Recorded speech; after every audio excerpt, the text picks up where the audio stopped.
خطوات.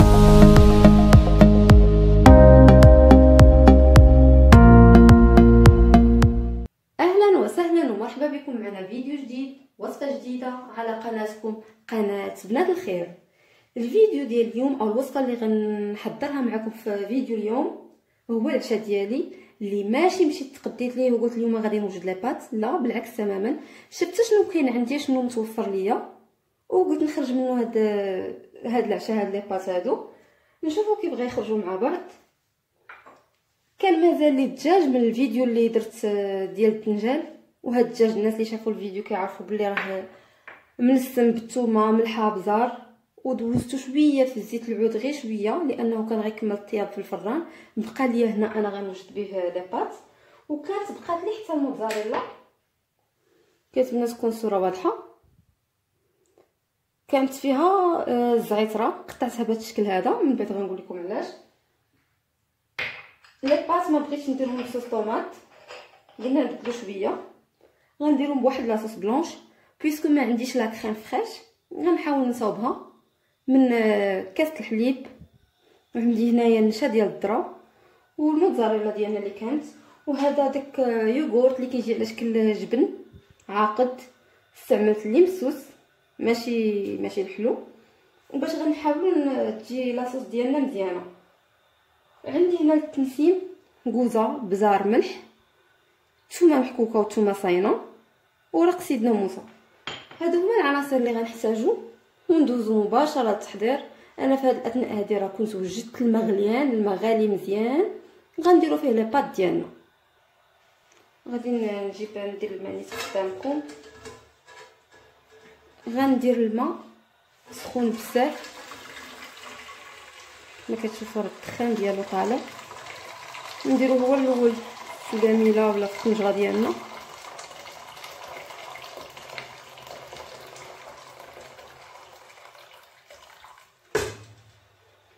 هاد الماء هذا غادي نحاول نسمو بالثومه.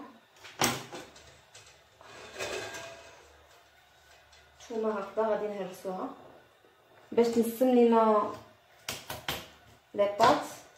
نهرسوها كما قلت بهذا الشكل، نرميوها في الماء باش ما يجيوناش باسلين.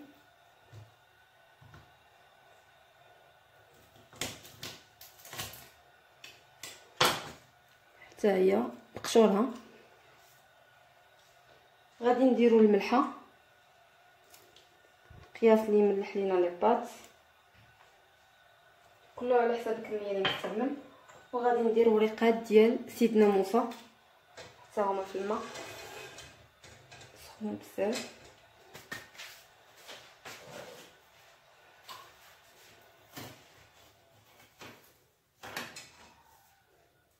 نستعملو هاد الشبكه هادي باش يجينا ساهل نصفيوهم من بعد.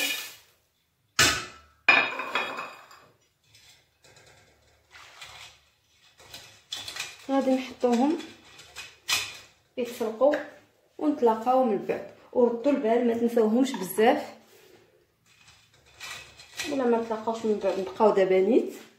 غادي نشعل البوطه،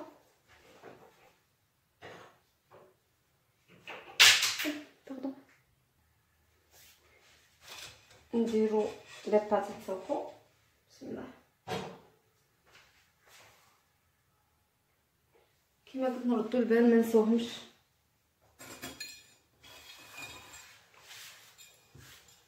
فوق البوطه نقطعوا البصيله ديالنا.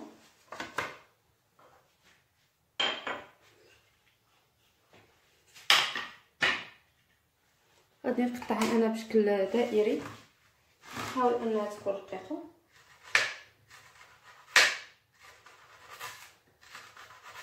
شتو العبار بصباعكم هكا بدفاكم.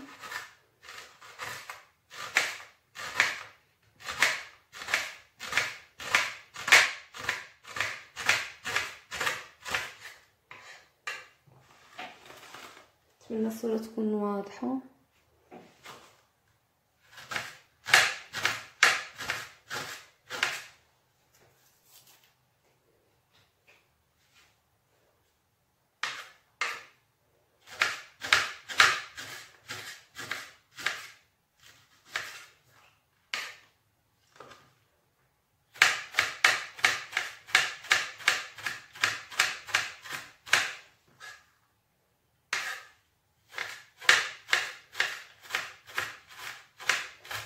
كتجي بنينه هذه البصله الخضاريه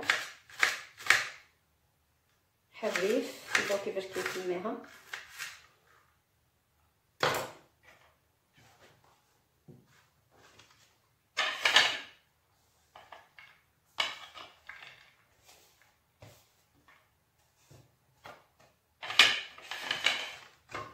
غادي نقطعوا الفلفله حتى هي راه غاسلينها بطبيعه الحال.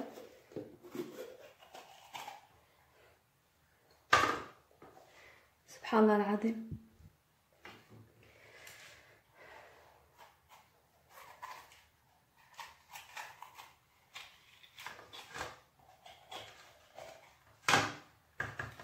من فلفلات صغار هذه حتى هي غادي نقطعوها دقيقه. نسوس هادشي هذا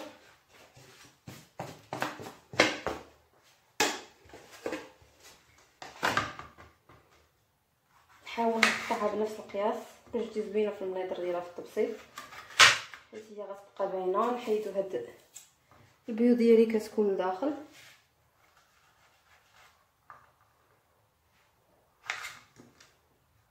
نبدل هاد الموس هذا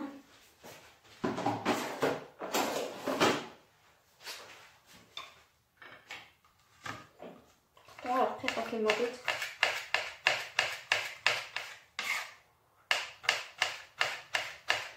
انا اختاريت نقطعها بشكل طولي، كيبقى لكم اختيار مربعات مثلثات كما كيعجبكم. كما كتشوفوا انا نقطعها رقيقه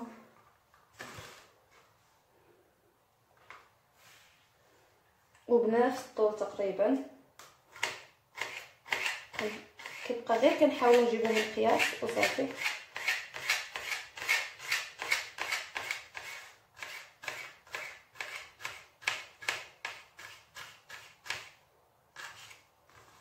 كمل ونتلاقى. غادي نوجدوا لاصوص بلونش لباط راه كيتسلقوا. غندير النشا ديال الذره مع الحليب وغادي نخدمهم بالفوي.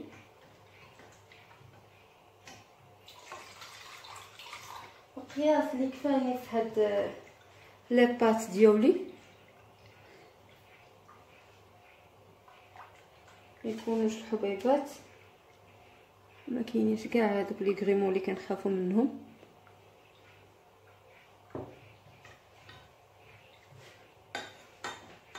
غادي نزيد كلشي على فوا الا الموزاريلا غنخليه حتى نسخنوه مزيان ويعقدوا شويه. عاد نزيد الموزاريلا.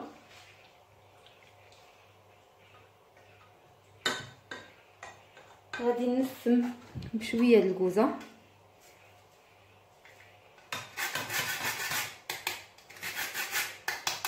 بركه ما نكثرش باش ما تجيش طاغيه على النسمات الاخرين. حرك مزيان مازال حتى يذوب داك يوغورت وسمن الحليب عاد باش نديرو يسخن. رجعت لكم من بعد ما وجدت لاصوص بلونش. المقادير اللي درت او العناصر اللي درت في الكاسرونه ديالي بقيت كنخلط فوق البوطه او بالعكس كنحرك. ما حدهم كيسخنوا انا كنحرك باش ما تعقدش لينا مايزينا وما تكورش في التحت. كما كتشوفوا ما مكوره ما والو وما لاصقاش بهذا القياس هذا. ما تخليوهاش حتى تعقد فوق البوطه لانه حتى كتبرد وكتعقد اكثر. غادي نخليوها وندوزو نشحروا البصيله مع هاد الفلفله والدجاج باش غادي نخلطوهم مع لاباط رانا طفيت عليهم. عفوا نسيت ما ضفتش ليها الموتزاريلا، هي غنضيفها ونحرك حتى تذوب.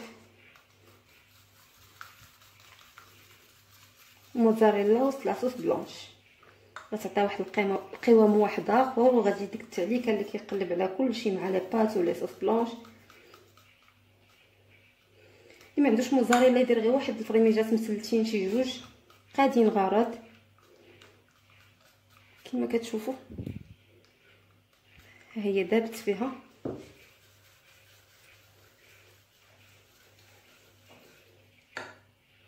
دابت مزيان. دابا عاد نقدروا ندوزو نوجدوا الدجاج ديالنا مع البصله والفلفله حمراء. دابا غادي ناخذ مقله، نتمنى الصوره تكون اوضح، ندير ليها شويه، ندير فيها شويه ديال الزيت. بسم الله. شويه وكان قياس اللي تشحر فيه البصله ديالي.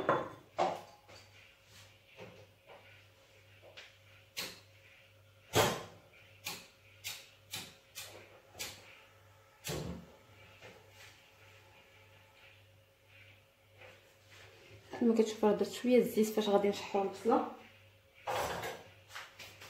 على ما يسخن الزيت.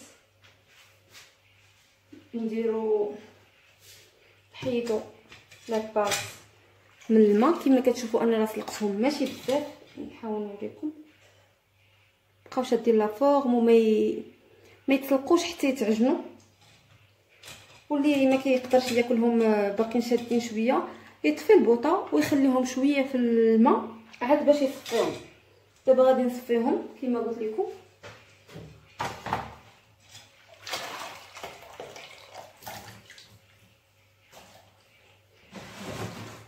وغادي ندوزو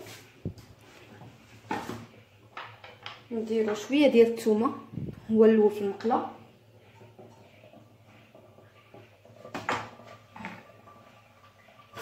كما كتشوفوا غنديروا شويه ديال الثومه. تبدا تسخن الثومه غنضيفوا ليها البصله ونبداو نقطعوا الدجاج ديالنا اللي بقى لينا من الفيديو اللي قبل. غنقطعوا بنفس الشكل ديال الفلفله، غير هو بطبيعه الحال ما غنديروش نفس السمك.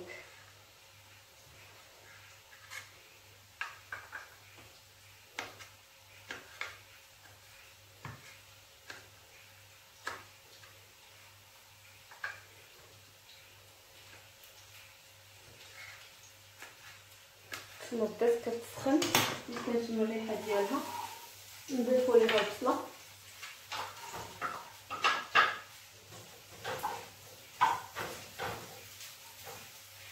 نتسناو البصله حتى تنزل شي شويه تبدا تذوب. هاد الاثناء غادي نكمل التقطاع ديال الدجاج.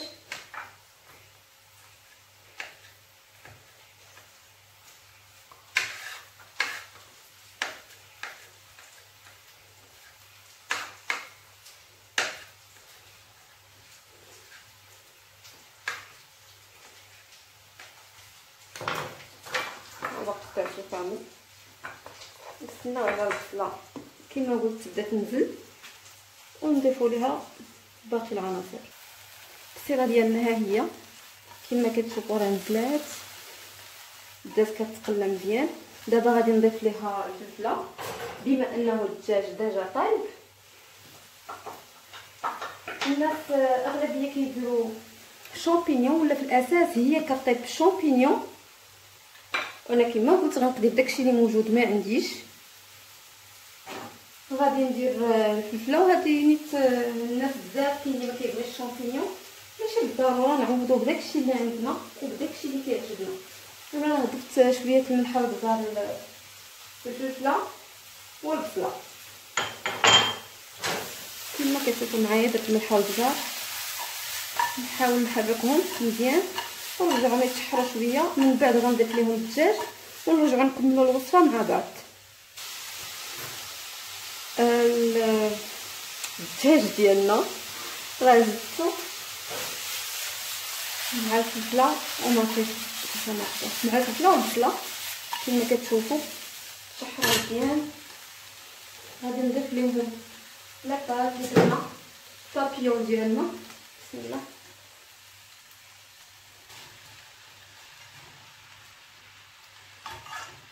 كلشي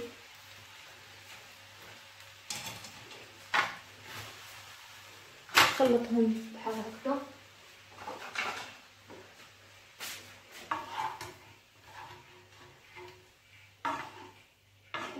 يدخلوا في بعض. انا نكمل نخلطهم مزيان. خلطت العناصر كلها مع بعض كما كتشوفوا. غادي نزيد عليهم لاصوص بلونش اللي وجدت كما كتشوفوا، راه مازال شويه سخان ولا سخان نيت بزاف. غادي نزيد لاصوص بلونش ونخلط.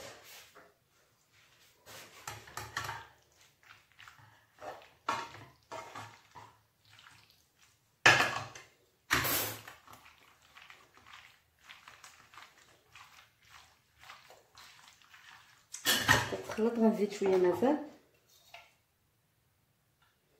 كل واحد يدير القياس اللي كيناسبو.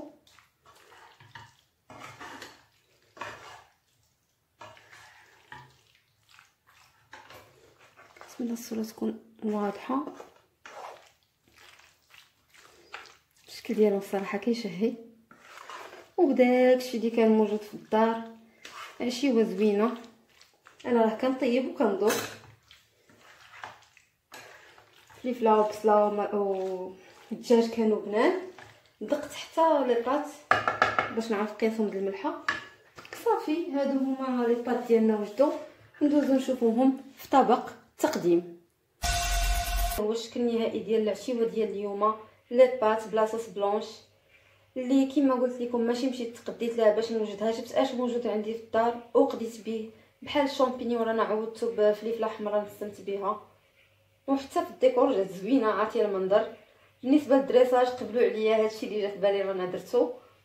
وبالنسبه لا كريم فريش عوضتها بحليب وبالنشا ديال الذره. اللي عنده فكره واحده اخرى يفيدنا بها مرحبا في التعليقات، وما تبخلوش عليا بجيم اشتراك وبارطاج، ولا يخطيكم عليا وخليتكم على خير، وديما نلقاكم عاوتاني على خير، وتسناوني في الفيديو الجاي.